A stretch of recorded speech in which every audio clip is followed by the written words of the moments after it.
नमस्कार दोस्तों। आपने एक बात ज़रूर सुनी होगी कि हमारे कर्म लौट के वापस ज़रूर आते हैं। अब इस कहानी के थ्रू समझिए। एक बार एक गाँव में किसान रहता है। उसके घर में एक पुत्र जन्म लेता है।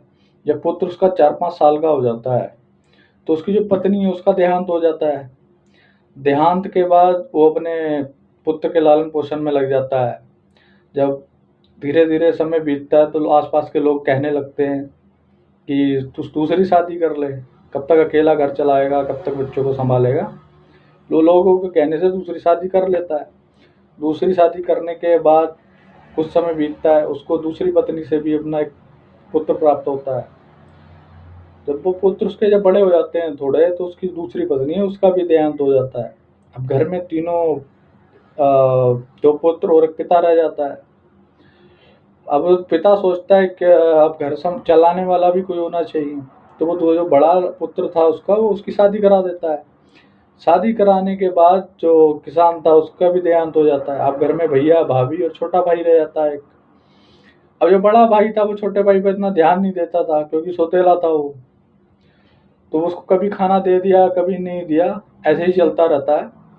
एक दिन क्या होता है, वो बीमार पड़ जाता है छोटा भाई। जब वो बीमार पड़ जाता है तो उसको थोड़ा बहुत वैद्य को दिखा लेता है, कहीं दवाई दिला लेता है, फिर भी वो ठीक नहीं होता। एक दिन बड़े भाई के दिमाग में आता है, क्यों ना अगर ये मर जाता है तो इसकी सारी प्रॉपर्टी तो मेरी हो जाएगी। तो वो वैद्य के साथ मिलकर उसको जहर देना चालू कर देता है। धीरे धीरे एक दिन उसकी मृत्यु हो जाती है। मृत्यु के बाद वो दोनों पति पत्नी बहुत ज़्यादा खुश रहने लगते हैं, अच्छे से अपना जीवन यापन करते हैं। एक दिन उनको भी एक पुत्र की प्राप्ति होती है। उन दोनों के घर में एक पुत्र जन्म लेता है। जब पुत्र जन्म लेता है, उनका पुत्र बड़ा होता है। बड़े होने के बाद वो अपने पुत्र की शादी करा देते हैं।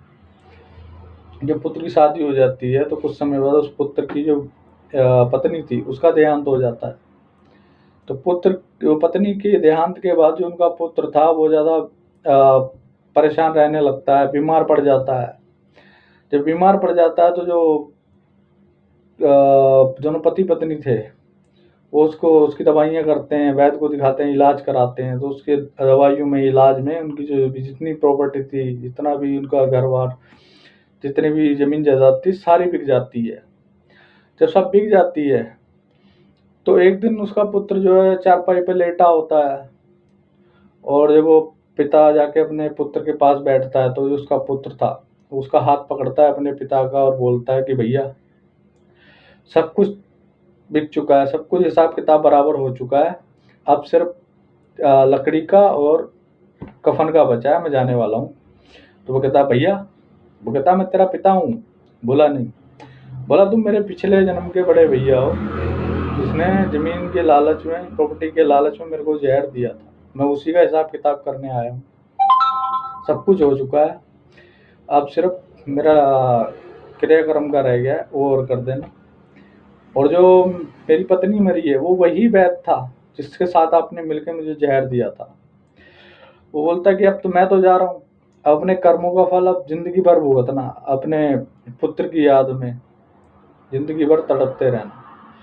तो दोस्तों, यही इस कहानी का सार है कि अच्छे कर्म किए जाओ, ज़िंदगी अपने आप सुधर जाएगी। अगर आपको ये कहानी अच्छी लगी हो तो धन्यवाद। फॉलो, लाइक ज़रूर करके जाएं दोस्तों।